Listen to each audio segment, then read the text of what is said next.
Hello everyone, welcome back. We are going to do a kind of modified version of Blind Girl Kitchen. We're throwing it back several years. Many of you may know what an affogato is. And for those of you who don't, it's vanilla ice cream with a shot of espresso poured over it. I saw a YouTube video recently of somebody who did a list of like summer dessert recipes. I don't know if she's the person who came up with this or if it was somebody else, but we're going to make a matcha affogato. I know that that's not what it is supposed to be if you're thinking of the traditional affogato in that sense. Probably can't even be called an affogato in this sense because we're using green tea and not espresso.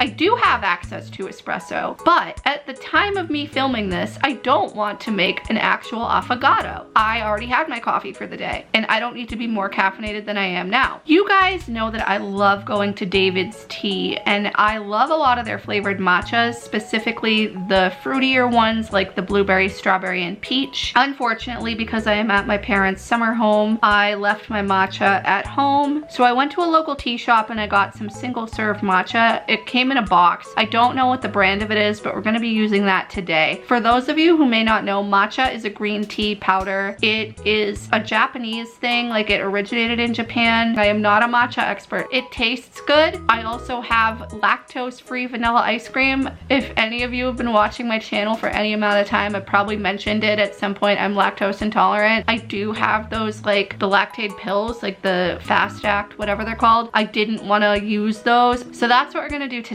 First, we're gonna want to boil some water in our kettle. I did fill this just above the minimum line for the water boiling for this particular kettle. This is an electric kettle. I think it's Elite brand. It's a decent size. We're going to empty the matcha powder that we have here into our little bowl. This is not how you traditionally make matcha. I have an actual matcha making set at home, like a bowl and the little wooden bamboo whisk that you're supposed to use when you whisk the matcha. We also want the water to cool down a little bit before you pour it over the matcha. It shouldn't be boiling hot. It should be warm. I think the next best thing that you can do is use a fork. You just want to whisk it with the water to get all those lumps out.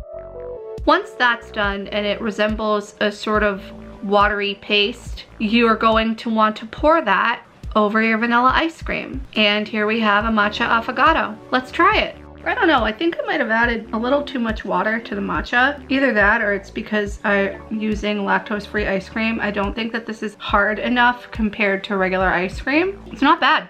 I think it tastes pretty good. Like with anything in life, you live and learn. Maybe this recipe was a little bit of a flop. I like matcha a lot, so if you don't like it, this is not for you. I do like the taste of it with the vanilla ice cream. I think that it adds a nice flavor. I do think that maybe I should have used regular ice cream instead of lactose-free, but I'm using what I have at my disposal. I think that lactose-free ice cream is a little creamier to make up for the fact that they use lactose-free milk with it. That might be why I'm not getting the consistency that I thought I was. Also, I think I added a little too much water to the matcha. I've also never had a real affogato. I'm just going off of what that one girl did on her YouTube video, so whatever. Anyway, this was fun. I had a good time. It's always nice trying something new. Thank you so much for watching. Please leave any comments, feedback, and suggestions down below, and subscribe if you haven't already. I'll see you in the next one. Bye.